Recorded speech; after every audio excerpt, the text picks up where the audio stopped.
never thought I was fidgety. I'm excited about your new mic. Space noise.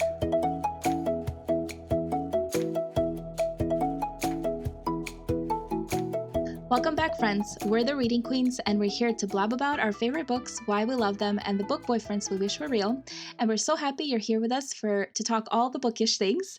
I'm Valia, hi, and today I'm joined by our three awesome queens. Ladies, say hello. Hi, I'm Joanna. I'm Hanna. And I'm Abby. Hello.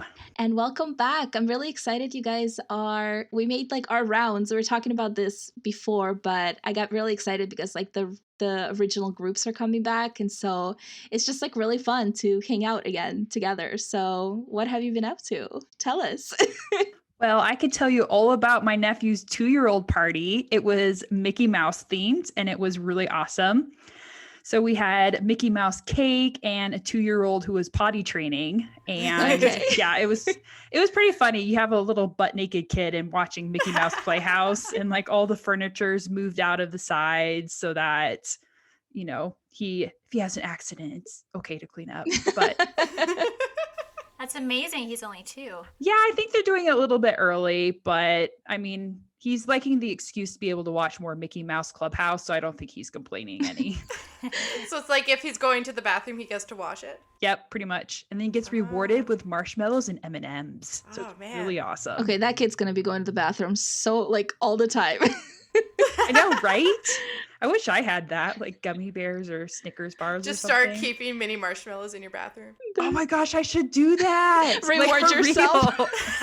Yeah, like I peed today. I drank enough water. Oh, you could totally tie it in with water drinkage. You could. Yeah, that's a good I one. know there's authors who keep M&Ms like on the top of their keyboard, and whenever they get a certain word count, they're like allowed an M&M. I do that. I should do that. I do that. I do that with editing. So I'll line up like 10 M&Ms if I'm doing 10 pages. And once I finish a page, I'll get an M&M. Wow. And then eventually I have to space it out because I'm going through 3 packs of M&Ms. I'm like impressed. If I see M&Ms, I'm not even going to think about it. I'm just going to grab them as I'm like typing or editing or something. That's really good, you guys. It's all about the slow gratification. Like you have to suck on them. Like you have to let them dissolve in your mouth a little bit until it's like a little chocolate mushy ball. And then by then you're at the end of the page. So then you get a new. And then you get another one. Exactly. Dentists around the world are like, no. I know. What is this? That's hilarious. I usually snack on, I've been trying to be really good and not snack on anything when I'm writing because I've been writing a lot and it's just not good if I'm sitting, for long periods of time and then just eating everything in sight. But hot Cheetos are still like my snack of choice when I'm writing. Like if I have hot Cheetos, I just write better. It's so weird. And I really need to like train myself not to be like that because they're not. How do you type with hot Cheetos? Because that's like major orange dust all over your computer. Yeah, well, they're hot Cheetos, so they're red dust. A little worse. Red dust. No, it's funny to me because I'll usually have like a tiny little amount on, like I'll put it on my table and just like a tiny little amount, maybe like a handful. And I will like snack on that as I read over what I've just written and then clean up and then like write after that. So I'm not like snacking as I type. So it's like little breaks in between. And I have to be like, okay, you only get 2. So it's like, when do I want to take a break so that I can snack on hot Cheetos? Like, let's write like 3 chapters and then you can take a break. So I had to like space it out. So it's like the same thing. Yeah. It's like the same thing. Rewarding yourself for reaching a certain. Right. I just couldn't have it on the table lined up like the way Abby does. I would just be reaching for it. A row of Cheetos. Yeah. See, and I'm not sure if we have hot Cheetos in Canada. Oh. I hear people talk about it all the time, and I have to admit, I'm not like Cheetos are not my weakness. So it's possible I just haven't looked hard enough, but I always hear, I know like these recipes with hot Cheetos, and it's apparently such a thing. But yeah, there are a I think we lot. might just have normal Cheetos. I feel like the recipes thing is just like popping up everywhere. Like I just saw macaroni and cheese Yes. with hot Cheetos. And to me, like none of that sounds good to me. Like I just like the hot Cheetos as is. Like I don't need to add them to random food. I don't know. Yeah, that sounds really gross with mac and cheese. Right? Like Well, it's it's like the crunchy topping then, though, right? Like, do you ever make mac No. and cheese with like breadcrumbs on top? No, this one oh, was I like guess so. this one Okay, was that like makes a sense. Oh, it was legit mixed one. in? Yeah, like she made like the cheese, Oh. like she made the cheese with the hot Cheetos. So like the cheese was red. Ugh. And I'm like, I don't know. I mean, like maybe it looks cool for the kids, like it looks like they're eating blood or something. I don't know. Yeah, I was gonna say you could slice off All your the kids love finger. blood. No one would know. No one would know. Yeah, I don't know. And yeah, it's weird. I have seen Maybe it just gets you Instagram hits. I don't know. maybe that's what it is. I don't Like, know. maybe no one really wants to eat hot. If our listeners have made recipes with hot Cheetos, they can. Oh, yeah, let us please tell know. on Instagram. we want to know if it's an actual thing or just like a fake thing. Yeah. Or if it actually attention. tastes good. Yeah, that's what I'd like to No. know. I don't Like- know. I don't feel like wasting hot Cheetos to try it. So I'm like, 'Cause I like Priorities. spice. Like I put Mhm. sriracha on like all my food practically. But I'm fine with that. I don't feel the need to like crumble up yeah. my I snacks. don't know. into I it.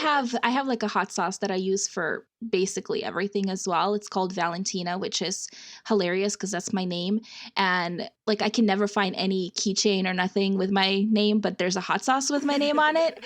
So I feel validated for that. No, my best friends in high school, they introduced me to it because they're Mexican, and it's like that's one of the things that they always ate. And then I remember in college, we would, poor little college students, we had ramen a lot, and so we just add the Valentina's hot sauce to that, and then it's like a whole new experience. But outside of that, like I've never like added weird stuff to my food, like spices and stuff, because I love spicy food. But I don't know, hot Cheetos just seems like a waste of hot It's a Cheetos. waste of- and also macaroni and cheese. That too. Yes. Yes. Possibly. I've been adding everything seasoning, like that bagel seasoning, Yes. to everything. And my husband the other day came up and gave me a hug, and he sniffed the side of my neck. He was like, "Babe, what is wrong with you?" I'm like, "What are you talking about? I just showered." He's like, "No, like your pores smell awful." And we had to figure it out that I've been eating so much garlic, because there's garlic in the everything seasoning, that like I was actually starting to smell like garlic. Oh, but It now was you're really protected weird. from vampires forever. I About to know. say. I'm vamp proof. That's what it Yes. is. Maybe also husband proof. And I am husband. Leave me alone. Just eat garlic for the next 2 weeks. That's awesome. I actually just not discovered, like I knew about the everything but the bagel seasoning, but I've never like picked it up around here and stuff. And so I finally like ordered some, and now I'm obsessed. And it makes me just like think of this like bagel pub place in New York that I really, really love, and my friend and I always go to when I'm there. And it's like very nostalgic. And so my mom's like, "Are you really putting this on everything?" I'm like, yes, I am. I'm like making a cheese crisp, like, let me put some in the cheese. She's just like, "You're nuts." I'm like, okay. Anyway, we can talk about food forever, apparently. I don't like to cook. So this is, I wish I liked to cook, but I don't know if adding hot Cheetos to mac and cheese is cooking, Yeah. but Yeah, that's like a cheat thing. do you bake though? Because I find like some people say they just bake, and some people just cook, and some people do neither. no. My husband Neither. bakes. My husband bakes, and he likes it. Oh. Does But he does cook? he Poor bake children. food? Does my husband cook? Yeah. Yeah. He's Okay. better cook than I am. Okay. I was like, he just Wow. bakes. You guys just No. eat baking goods all the time.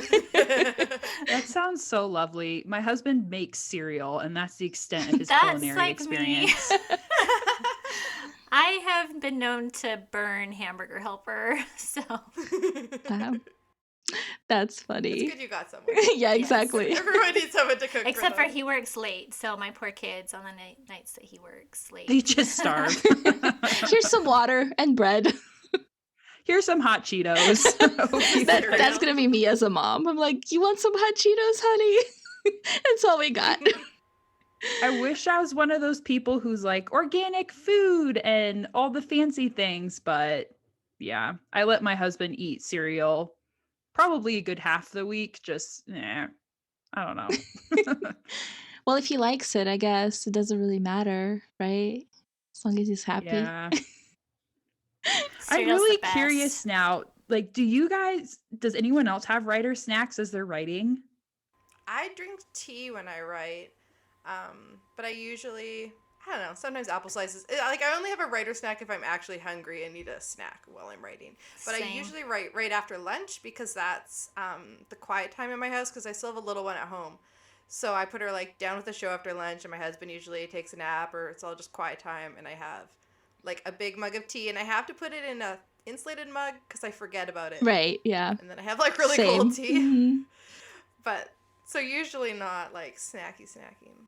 Do you ever find like half finished mugs of tea around your house?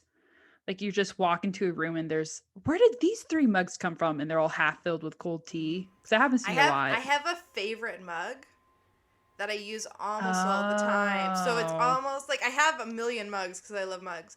But I have one that's an insulated, like it's the extra thick ceramic mugs. And it has a lid. So it increases my chance of drinking hot tea, not tepid tea. So I'll just wash it out and reuse it if I need to. That makes sense. So you have like a long-term relationship with a mug. Yeah, it's been like 2 years. I used to have 2 favorite mugs and one broke. It was very sad because my current favorite mug is not microwavable. So if it goes too long, I have to like pour it into another mug and microwave in them. I'm a mug cheater. I cheat on my mugs all the time. Yeah, me too. You're a polyamorous mug Exactly. user. I know, I love mugs. I had to ban myself because every time I would go to Marshall's, I used to work at Marshall's, and they have like the best selection of mugs. And it's usually just like one of a kind, right? Because they'll get them from different sellers and stuff. And so it'll be just like one mug from, there won't be another one. So I'm like, okay, well, I have to grab it then because if I come back next time, it's not going to be there. So it's just meant to be that I saw it, and now I just have to have it. And this is how I rationalize buying a lot of mugs. And It's a divine sign. yeah, it's like a for you whole to get this thing. mug. And I actually have a bunch of mugs on my bookshelf because some of them I don't use. I just love them so much. And I'm like, well, I'm not going to use this one, but it's beautiful. Don't mind You me. should put plants in them. I Little plants in your should. mugs. Oh, that's genius. Combine your obsessions. Yes, that's true. I just discovered air plants. I got an air plant for my birthday at the beginning of the year. And Whoa. What's an air plant? It sounds like a plant in an airplane. So No. I don't think that's what you're going for. No, so air plants are plants. They're tropical plants, but they don't live in soil. They just attach themselves to like trees and stuff, just in the air basically. So I will have to show you pictures so you can understand this better, but they're just like, I can put them in anything. You soak them in water like once every week or 2 weeks depending on where you're at, and then you can place them literally anywhere because they don't have to go back into soil. So I have some in like these cute little owl holders. I have a few in like seashells. I have one that's like a hanging up macrame thing, and I just like stuck them in there because I went on Etsy and I ordered some because I was I was like, gonna say how many airplanes I'm do you like, have I now? want them all. No. And I showed them to my mom, and my mom loves them now too. So she's like, we should have some on shelves because you can put them anywhere. And they're just like unique looking. So I should just like stick them in all of my mugs. In all your mugs? Because I think so. yeah, that would be fun. I know they're so cool. Like they don't have roots, you know. They just Wait, they don't have roots? No, I mean they can grow roots when they're attached to like trees or whatever, where in their like natural habitat, but they don't. Probably more like to hold on than anything Yeah. else. It sounds more like a creature than a plant. They kind of look like creatures too because they're kind of like weird. little. I don't know. It's like they're spiky too sometimes, and sometimes they're, instead of like leaves that are straight, like they kind of like look like aloe vera plants, how they're, like straight.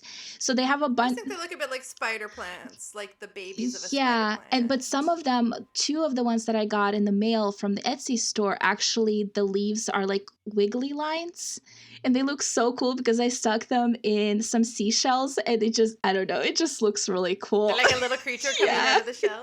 I'm obsessed. Anyway, I've seen ones where they like hang them out of little sea urchins, and then they look like jellyfish. yeah, you can put them in like Ooh. Cute. terrariums. Is that what they're called?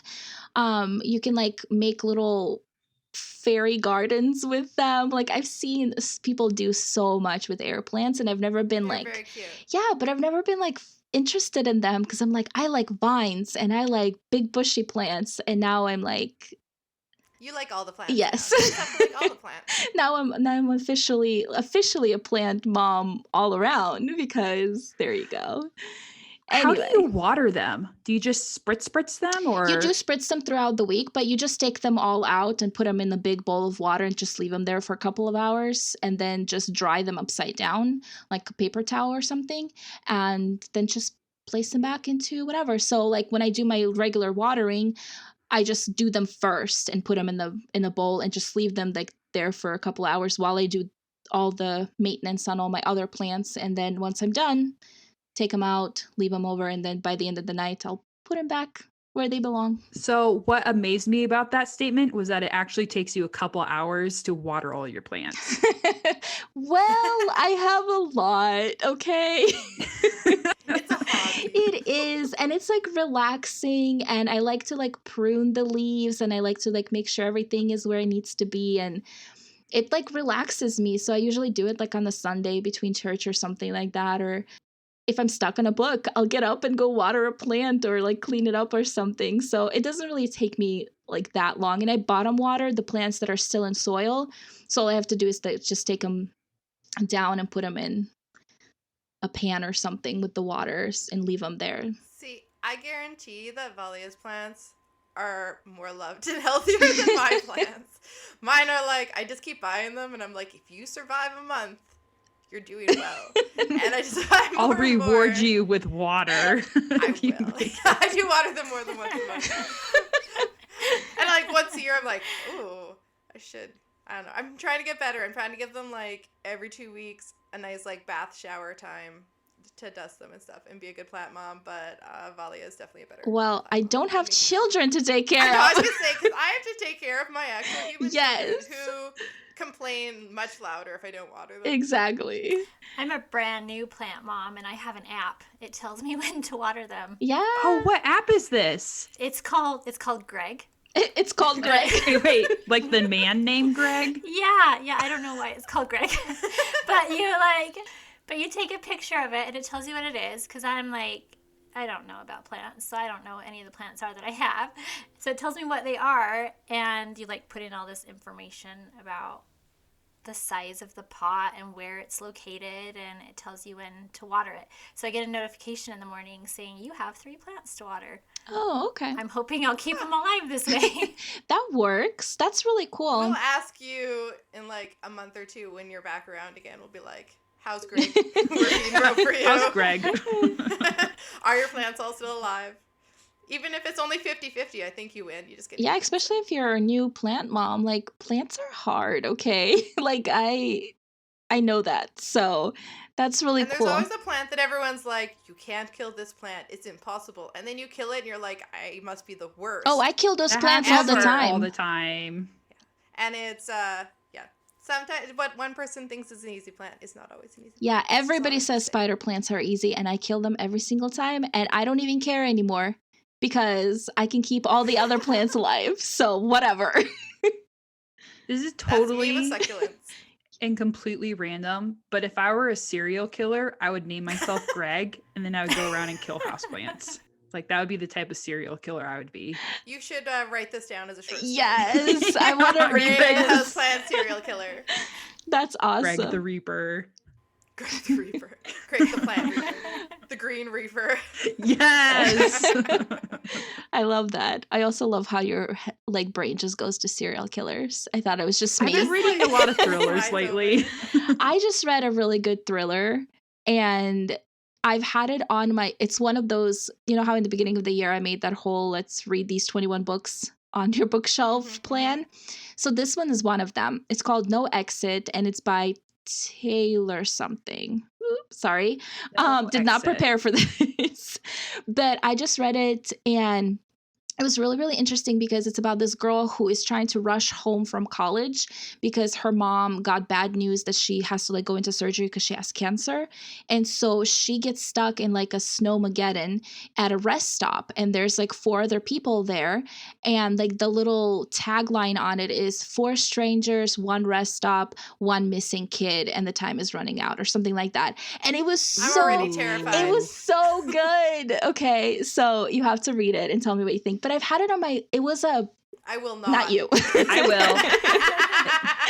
No, it was a book of the month that I got in December of 2018, okay? Wow. It was time. And I don't know why I skipped over it. Like, I love the cover. I love the premise. And for some reason, I just put it on my book of the month shelf and I was like, not reading it. So I finally picked it up because I made the plan. And I really enjoyed it. I thought it was really, really well written. But I think, anyway, I'm not going to talk about it anymore because I'm going to spoil stuff. So you guys should read it if you like thrillers. You know what you should read is The Girl Beneath the Sea, and then the sequel just came out, Black Coral by Andrew Mayne, and it's Mayne. Okay. But so those are thrillers, and what's so awesome about them is it's about a police diver. So not just your normal like, I'm a cop and I shoot things and I'm solving a mystery. She's an archaeological PhD student. I apologize to all the cops. Yeah, sorry. fictional cops. Yes. But she like, and it's a she'll she. dive. Yeah, it's a That's she. awesome. Yeah, and she's like solving mysteries and stuff, but they all have to do with finding evidence and archaeological stuff beneath the water. Okay. So it's just a really unique thriller spin, and I loved it. Yeah, I'll definitely have to check that out. I feel like thrillers really do get me out of like my reading slumps. It's either thrillers or like flat out romance, like just like, it's romance for me. yeah, it's romance for a they're lot of easy to people. read. Yeah. And you can do it like a standalone romance, right? Because like, you know what's coming up and that whole happy ending, like that's what you're looking for and like the good feels and stuff. So it's like one or the other. Recently it's been thrillers more so than romance, but I do have like a bunch of romance books on my list actually that I'm like, I need to get to and read as well. Well, I've been reading a book that I was like really excited to tell you guys about. First off, I mostly read fiction. I read nonfiction just like a tiny bit. And it's mostly about writing or marketing books because that's what I do. That's what we do. And this one's technically a writing book, but I think it's just so interesting. And I think it would be interesting for just people who are interested in how story works, even if you're not wanting to be a writer, which I always like, I don't know. I'm one of those annoying people that will like point out things that are going to happen in movies before they happen. Me too. And I'm like, Yep. so I've been much doing it worse too. now that I write. Yeah. Or I can pinpoint the exact middle of all movies. Yes. Mhm. We should Yes. all watch a movie together. We should. Can you imagine how Oh. awful that would be? It'd be so epic. So awful and None- epic. Yes. There would be no husbands or mothers or anyone else in the No, room it just who has to would be vote for us. Yeah. Be like, this one's gonna die. This one's gonna die. Yeah. Sorry, This one's gonna random whatever. segue. Anyway, yeah, stories. No, I love it. But this is a book called The Heroine's Journey by Gail Carriger. So Gail Carriger, if you haven't read her stuff, she writes it's like paranormal steampunk. Yeah. Yeah, that's a good way of putting it. Mm-hmm. Which I've read a few of her books. I don't love all her books. I loved the Finishing School series a lot, which is her YA series. They're like learning to be spies and assassins. Yes. On like a big airship. It's so good. That's the series I read by her too. Yeah, I love it. So she wrote this book because she actually, her background was as a archaeologist, and she taught archaeology, and she learned a lot about like history and the roots of stories and all that stuff. And there's this thing called the hero's journey. Do you guys all know what the hero's journey is? Yeah, Kind of yeah. much? Yes. I feel like most authors do. Some readers You do. should- Valia's looking No, at you me. should I'll explain it just in No, case. Yeah. I will, for sure. So it's like, it's this idea that there's this story structure and that it's existed. Some people say for all people in all time, and that is not true. But for Western civilization, going back like as far as the Babylonians and the Greeks and all the ancient civilizations, they were able to find that a lot of these stories had all kind of similar parts to them. So it's like you have this hero who starts off and then like something happens, so they get pulled into a quest, and they usually have a mentor, and their mentor dies, and all this stuff happens, and at the end they like save the day, but usually end up slightly sad. Just a little bit Slightly sad. It depends on the authors. Some of them end up messed up, and some of them it's like a bittersweet kind of thing. So there was some white guy scholar whose name I can't remember. His name is Joseph Campbell, I believe. Was it Joseph Campbell who I wrote the think hero? so. The heroes. But it's like the hero with 1,000 faces. Or Yes, something with it. yes, Yeah. that's the book. Yeah. So It's he a good took one. all this ancient stuff. I haven't read it. I have it. I've read some of it, but I know Yeah. that George Lucas read it and studied it, and that's how he wrote Star Wars. Was Right. based off of Okay. it. So Star So Wars it is a follows it classic there. hero's Yes, journey. it follows it almost exactly. Wow. Like he went on it beat by beat. So there's the whole like, you know, like Luke starts out in his like nice little time with his family, and like someone comes up to him and tries to tell him to change his life. He's like, no, I don't want to. And then his family gets slaughtered, and then he has to go. And there's like all these things that happen, and like he has these mentors, and they're all killed. And he like kind of has a happy ending in the movies, but then if you follow to the next trilogy, like Luke does not have a happy ending, right? He in the end cannot return to normal civilization. He has to like be a hermit by himself, and in the end like sacrifice himself. Sorry, spoilers if you haven't been out for a while. I know. Spoilers for Star New Star Wars. Come on. Spoilers for new Star I think Wars. we're okay Yeah. with spoilers for Star Wars. So there's always been the idea that like these are the stories that resonate with people. These are the classic Yeah. stories. In this book, she also talked about like the new Wonder Woman movie, like the first Wonder Woman movie, is like a super classic hero's journey. Even though she's a girl, because it doesn't matter if they're girls or guys. In the book, she talks about like heroes as male and heroines as female, just to differentiate, but it could be either, right? So she's got like the whole thing again. She's like got her family on the island. There's an inciting incident. She has to leave. And the heroes always have like this strength alone. They like have to go off by themselves and like complete a quest and get a cool sword and it's, like all this stuff. And it's the same with thrillers. Like they can plot a ton of different things. Like James Bond, superhero for this. Jack Reacher is a hero. Oh, Like yeah, a lot yeah. of these things. It's always like the ones whose girlfriends get killed and then they have to like go save someone and you're like, oh my goodness. Or puppy in the case of some. Yes. It's so terrible. So I've always felt so disconnected to this. And as a writer being told like, these are the stories that are going to work best. And I would like try and cram my story into a hero's journey and it just didn't work. And I sometimes like hero's journeys, but a lot of the books I love best just aren't. And you get this feeling almost like the books you like aren't as good. Like no one talks about exactly like hero's journey is better, but that's kind of like all of like the media and all the people who write reviews and all these big things. It's always like, these are like the books that leave you a little bit sad. And like, they're a little bit gritty and everything's a little bit whatever. And I'm like, I don't want to be sad in read gritty books. I want happy endings with cake. Yes. Preferably with cake. So then Gail Carriger went back through all the like as old as the hero's journey and found that there was also the heroine's journey. And she wasn't the first person to come up with this, but apparently no one wrote a book about it. So it's like you go back to Babylon, you go back to the ancient Greeks and ancient Egypt, and she had all these stories that followed like a totally different kind of storytelling.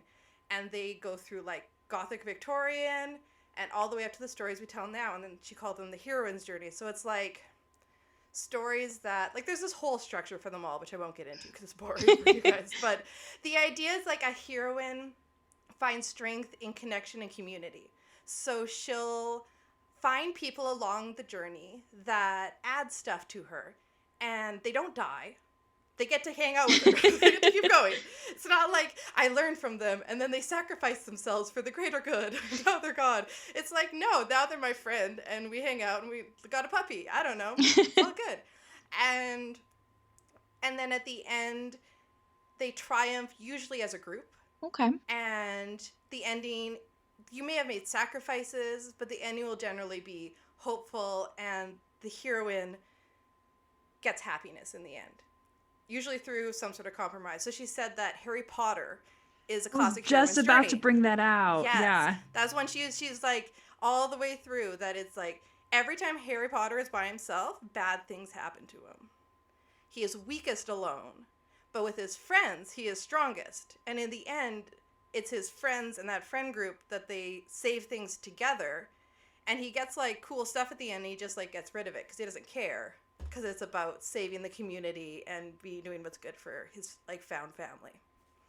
So That's really interesting. I've only read a little bit of it, but she kind of brings the point that in a heroine's journey, that the heroine, whatever, becomes stronger with their friends instead of needing to leave them behind in order to conquer something. She has these two like really short explanations of the hero and the heroine's journey in like one sentence. So the hero's journey is an increasingly isolated protagonist stomps around prodding evil with pointy bits, eventually fatally prods baddie, gains glory and honor. So the lone hero who has to go and like save the day by himself. Okay, so for the heroine's journey, increasingly networked protagonist strides around with good friends, prodding them and others on to victory together. Yeah, that's a really good summary. Interesting. I could feel my eyes dilate a little bit just because I've never heard this before.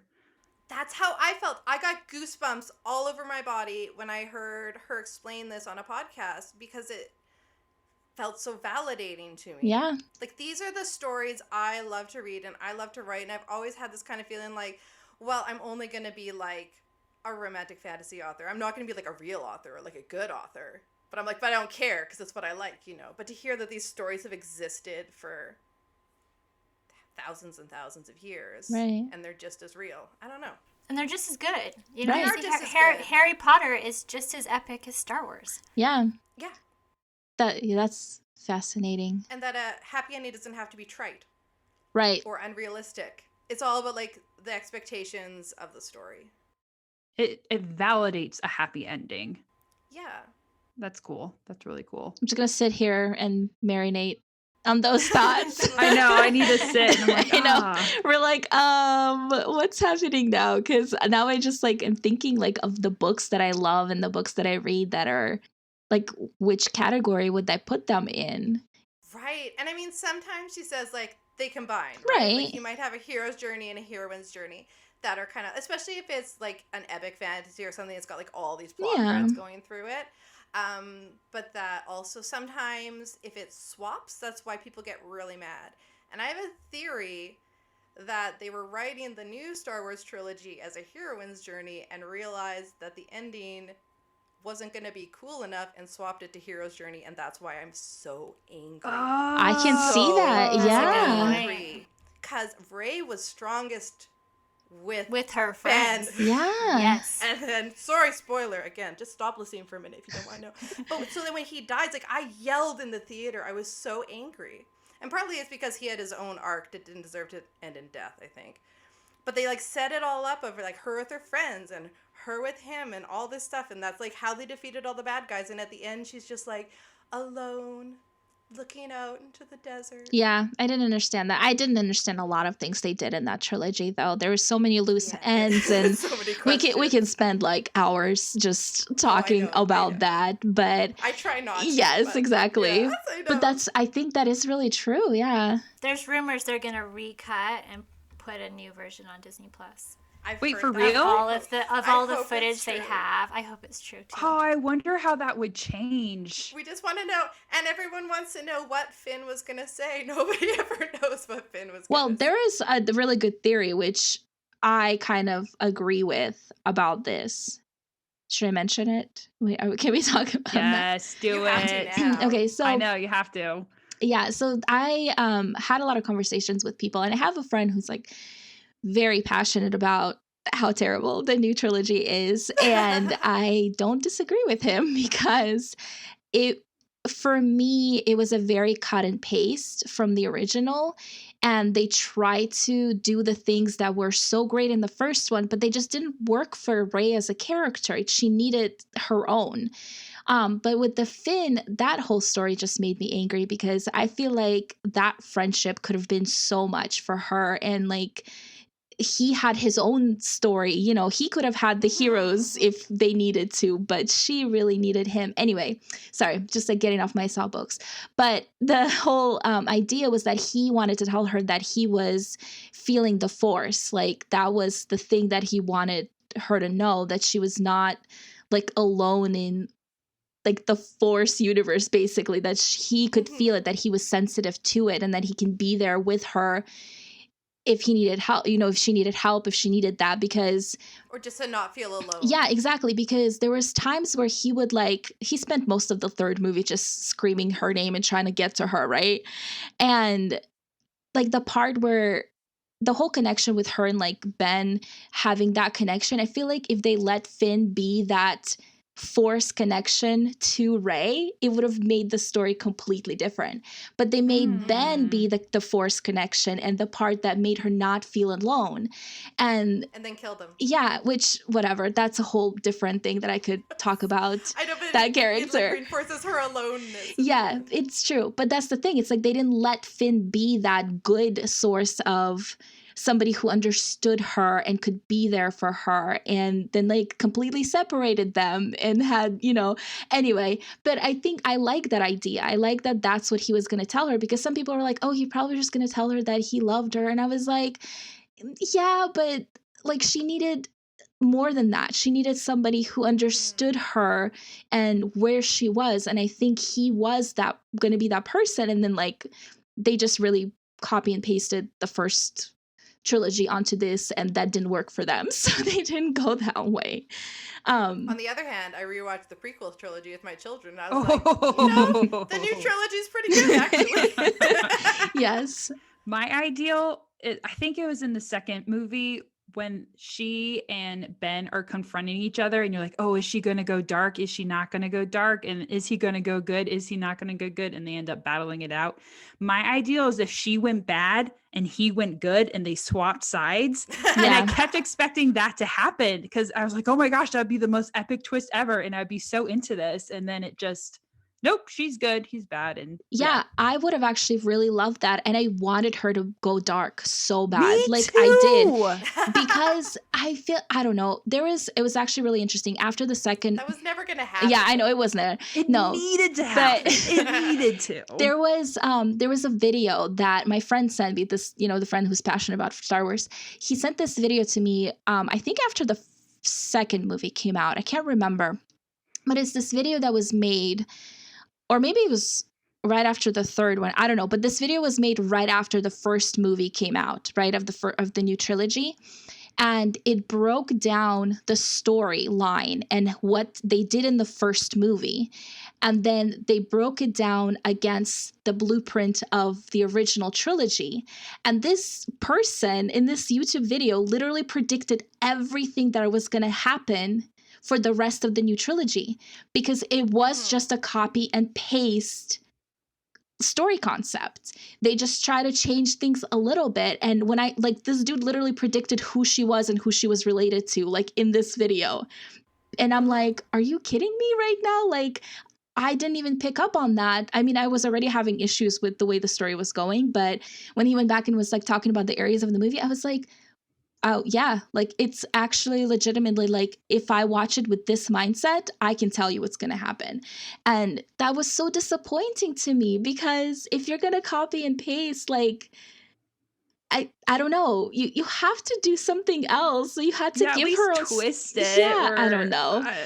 It was just fascinating. I think they would have gotten more flack though if they had twisted it. Probably. My theory is that the first trilogy was written on the hero's journey, and this new trilogy was written on the first trilogy, when they should have written it on the hero's journey. Yes. Yeah, exactly. Because like I said, the hero's journey or the heroine's journey? Exactly. Well, they weren't going to do it on the heroine's journey because that's just not cool. Yes. But if they had done it on the hero's journey and fulfilled the expectations of that arc, I think that people would have been happy.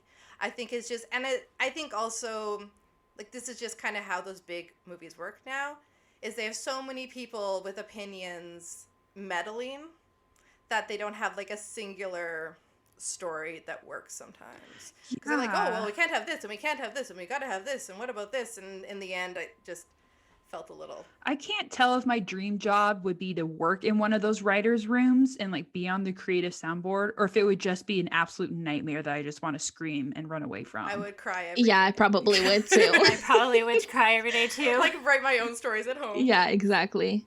But Abby's the extrovert, so maybe she could do it. True. I would like that. That is actually probably one of my dream jobs, is to be maybe like for an indie film, so there's not too many loudmouth opinions, but we all like gather together and we just start brainstorming, and there's magic and there's rainbows, and we make Ray go dark and Ben goes light, and they battle it out, and I don't know, that would be epic. I would love that.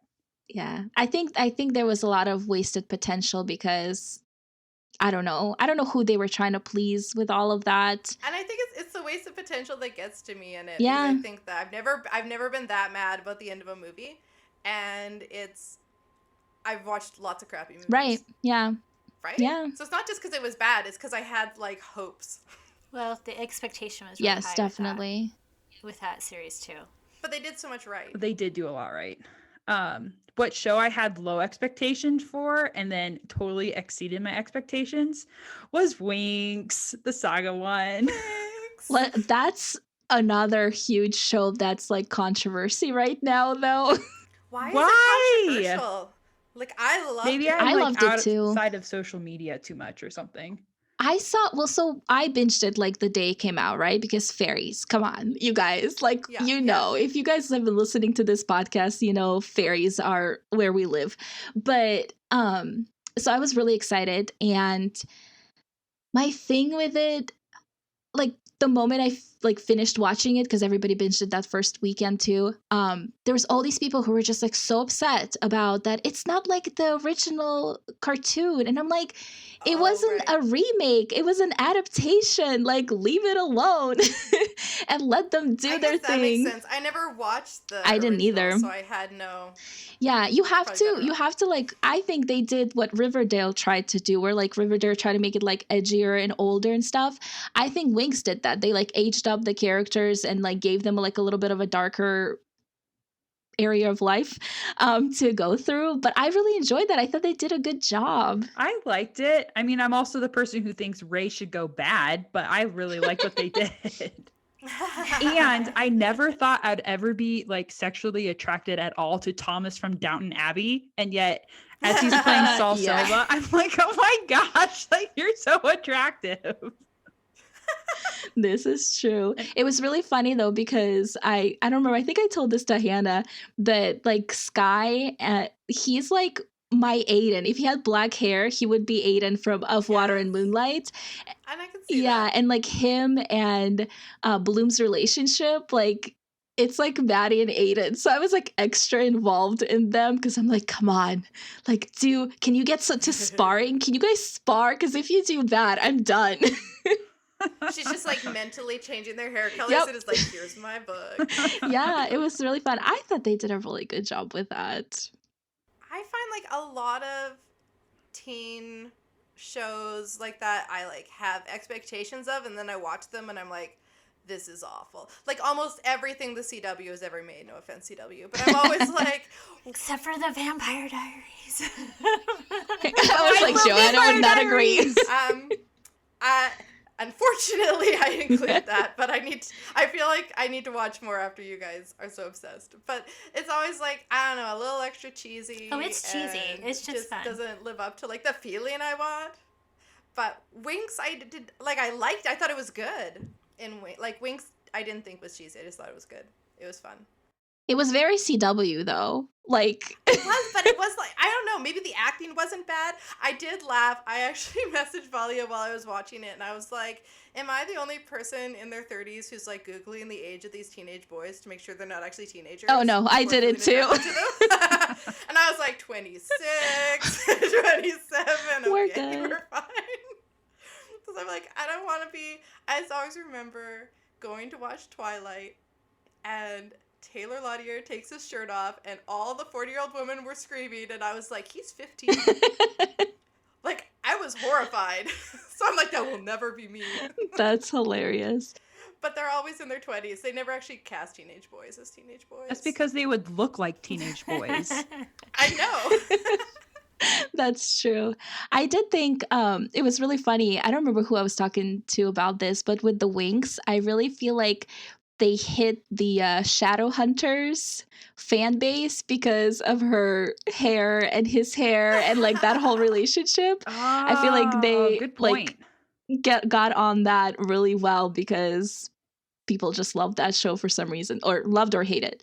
But yeah, I tried so hard to love that show. no, I didn't even That was try. another one that I was like, oh, it was cringy. The second season was better, but it was still. Yeah, but I think it was great. funny because it was like that red hair, like blonde main Yeah. character dude, like all the stuff. I really loved the friendship though aspect of it, like the girls, like I love that, especially like at the end Yes. when they go to like see her parents and stuff. I was like, oh, I love this so Do much. you know why you love that? Because that's a heroine's journey. And It Yes. is. And it's classic. oh, and every time she's Classic alone, heroine's she gets journey. into trouble and makes stupid decisions. But when she's with her Yes. She friends, she does. makes wise choices and doesn't believe all the lies everyone's telling her. And they have skill sets that offset hers, and they are stronger together because they can all do different stuff. Oh, Yeah, I that didn't makes put a lot that of together. sense. We just learned That's so part of the heroine's much. journey. Yeah. A heroine knows who on her team can do certain things better than her and lets them do it. Okay, so then And is not vampire. threatened by Okay, it. Joanna. So Vampire Diaries. Would you consider that a heroine or a hero's journey?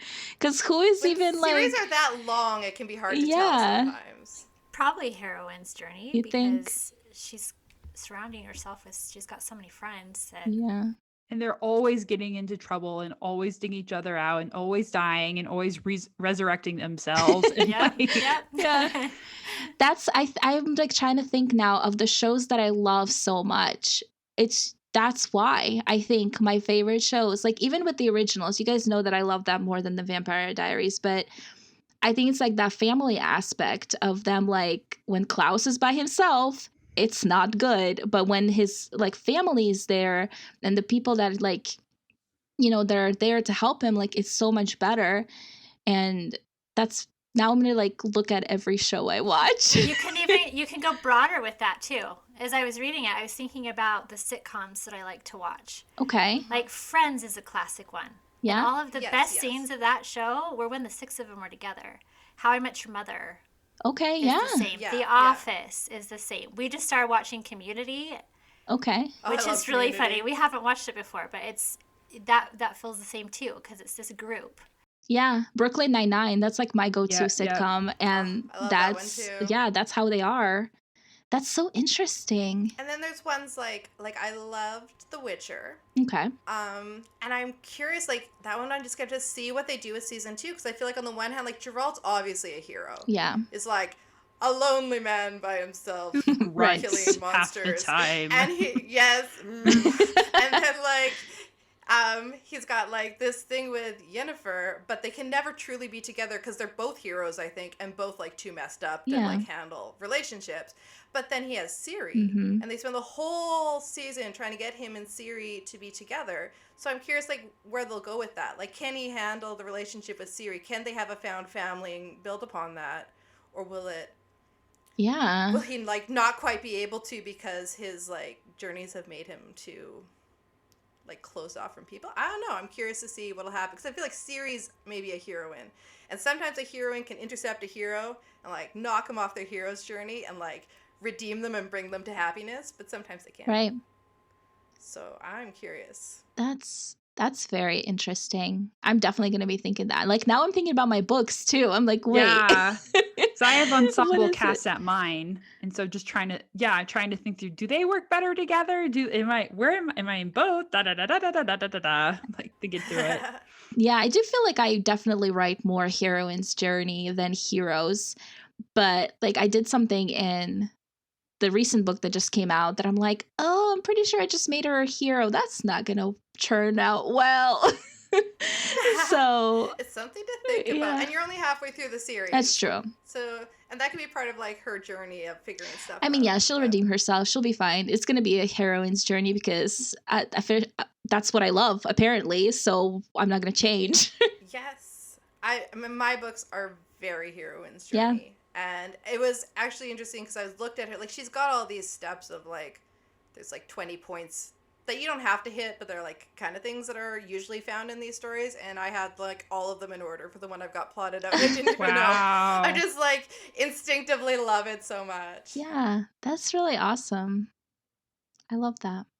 Like, give me the warm fuzzies. Like, they can obviously have a lot of issues, but at the end. Yes. At the end, warm fuzzies. And the strength together. I love the strength together. Mhm. Because that's what we need.